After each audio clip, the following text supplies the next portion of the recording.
Greetings and welcome to Hexed Encountered. I'm Joe. In this video, we're going to be showing some campaign gameplay from the game Great War at Sea, Far Side of the World.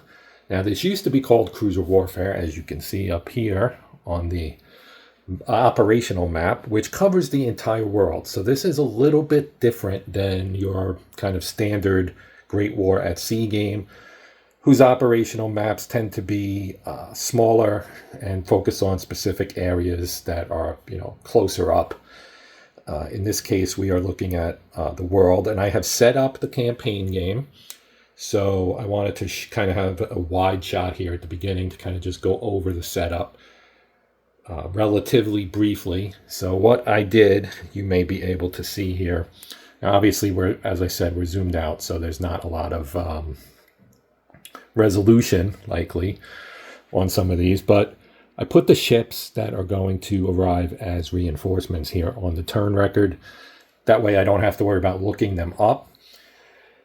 So looking at the map, generally speaking, we're going to have the fleet counters out. So here we have an Allied fleet located in the Norwegian Sea, and you put these down with their fleet side up like that.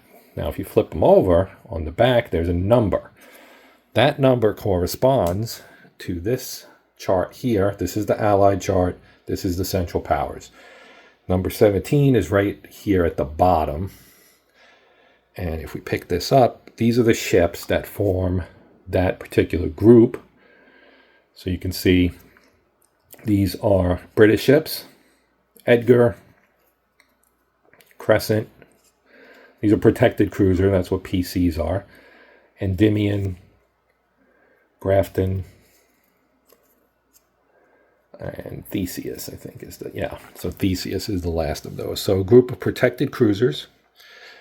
They were called that because of the naval treaty that limited building the big ships. It was an attempt to kind of tamp down some of the naval arms race that really wasn't all that successful. Now, here's a Central Powers fleet in the Bay of Biscay. And you can see they say Central Powers fleet. And just like the Allies, if you flip it over, they've got a number. It's number 7. They have fewer fleets than the Allies do. Like you can see, there's a lot of ships on here, most of them being British. Of course, the Royal Navy was by far the biggest and most powerful navy in the world at the time. And the Germans were second, but they were kind of a distant second. So this is mostly German ships. There's an Austrian in here as well. But number 7, that's 6, sorry. Number 7, this is the lone ship. It is a light cruiser, the Strasbourg, and it has 2 versions, although only in this game there's only one version, a 1914 version. So basically, this game is centered around commerce raiding. And in more specific terms, the attempt by the German fleet of cruisers that was out here in off the coast of China, trying to get back to Germany. This was under Admiral Spey, or Graf von Spey, and he ended up being sunk by the Royal Navy off the coast of Argentina on his way across. Now, these areas connect to each other. As we know, the globe is round, connect to each other. So you could go from Central Pacific to Eastern Pacific, which makes sense. But you can see there, hopefully you can see there are a lot more Allied markers out here. They have 17 fleets out on the map.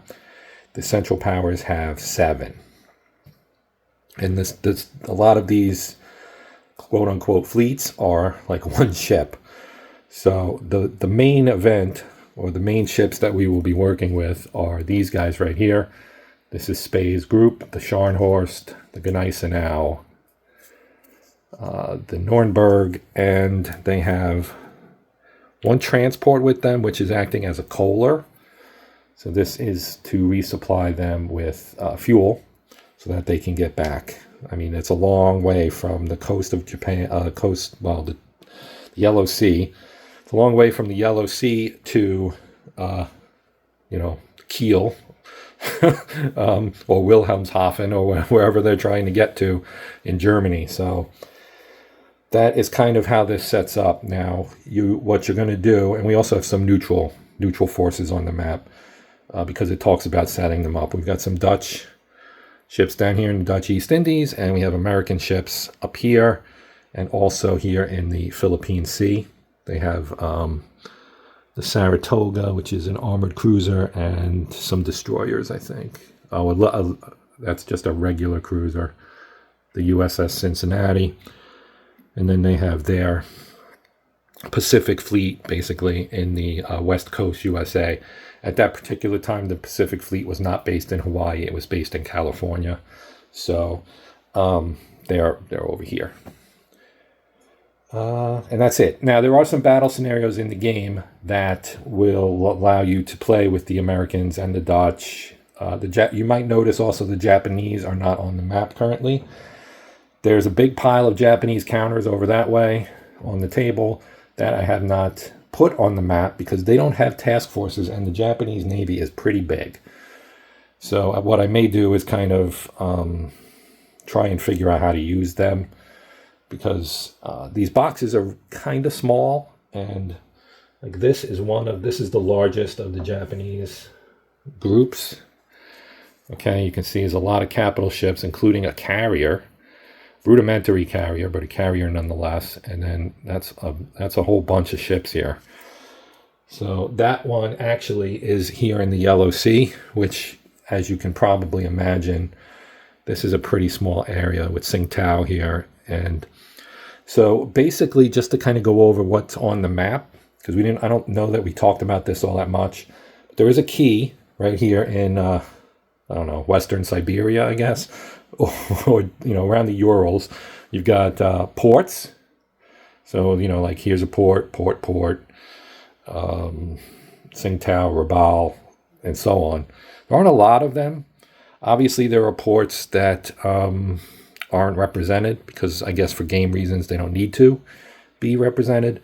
Then you have storm ratings. So this affects the chance of having a storm in this particular area. You can see some of them are pretty high, like the mouth of the Amazon here.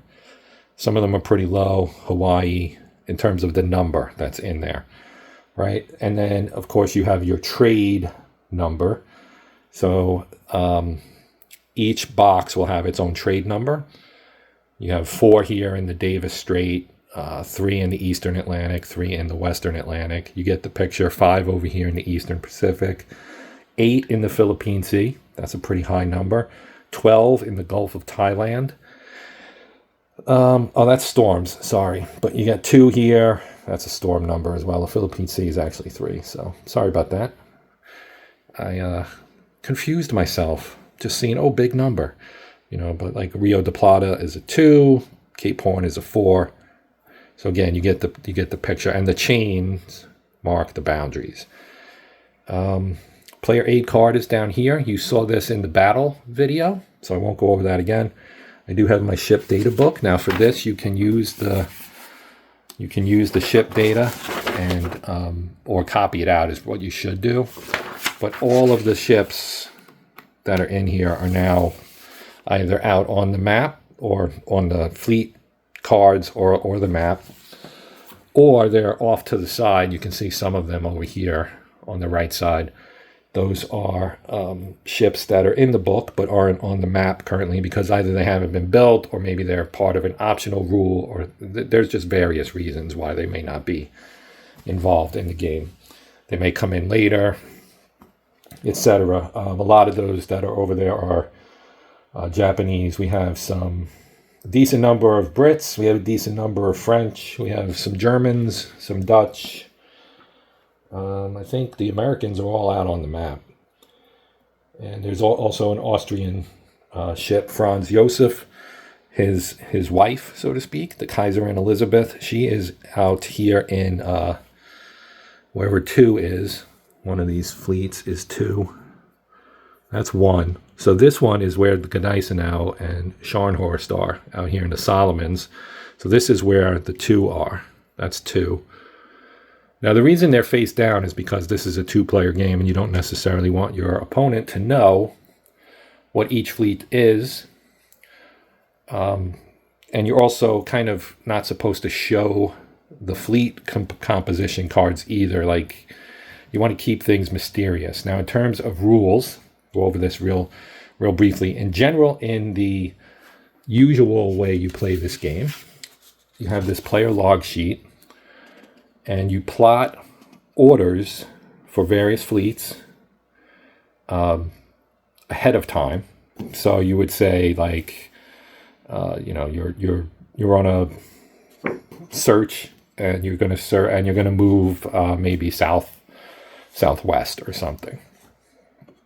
So you write it out, and then you implement those orders, and both players do it. Neither player knows what the other one is specifically doing, and you get this kind of cat and mouse thing.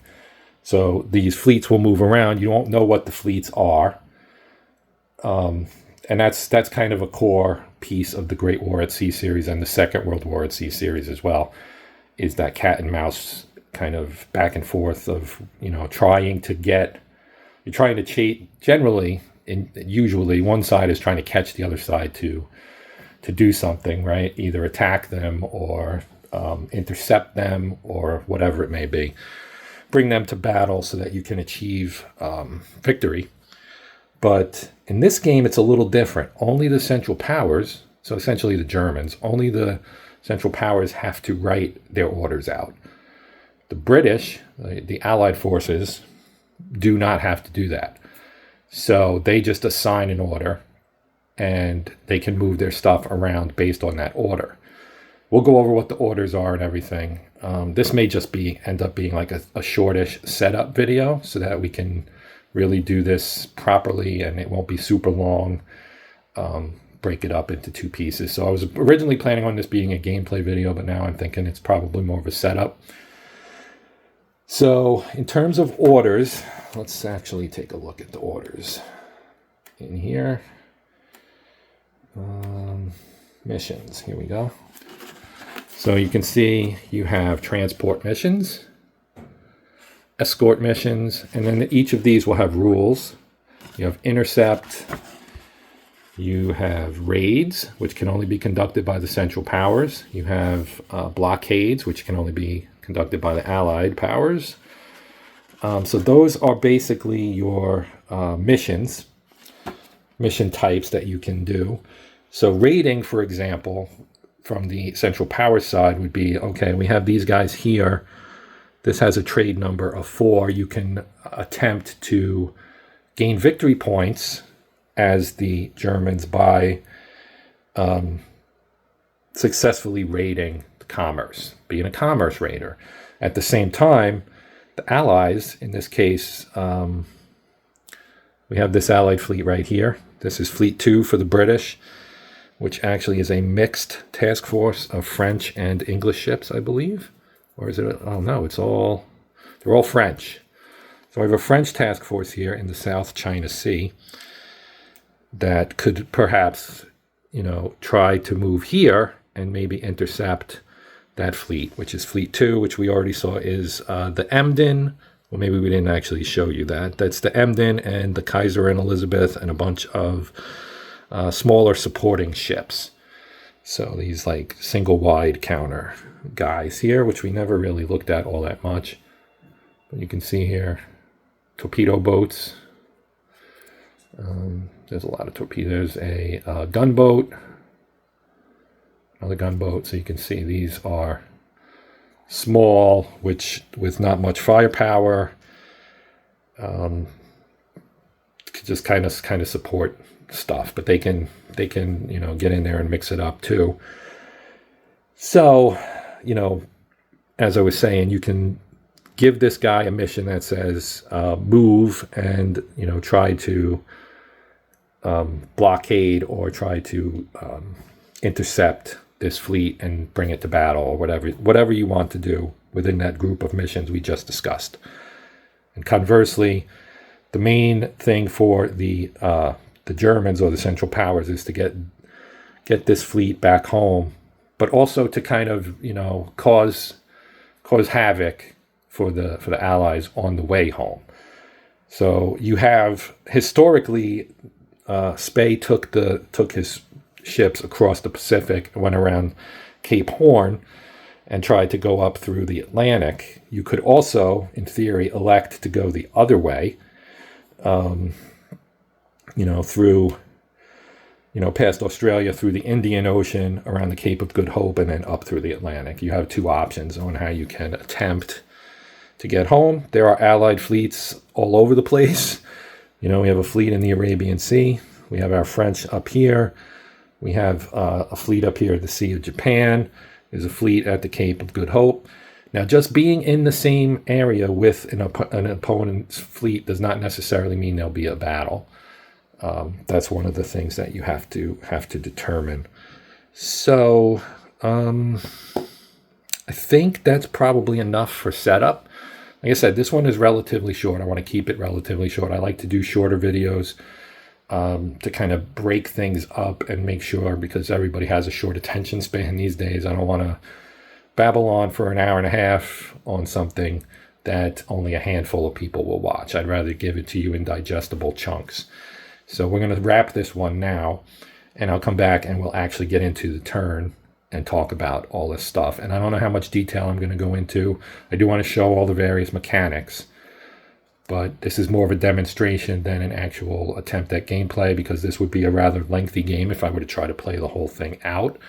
And to do that on video, you guys would be probably lose interest. The majority of people would lose interest. Some would not, of course, but most would. So rather than take up everybody's time, including my own, I will show how the game works and go walk through some, the elements of a turn and how everything works, the various missions and so on, and without worrying overly much about trying to win for one side or the other or both sides.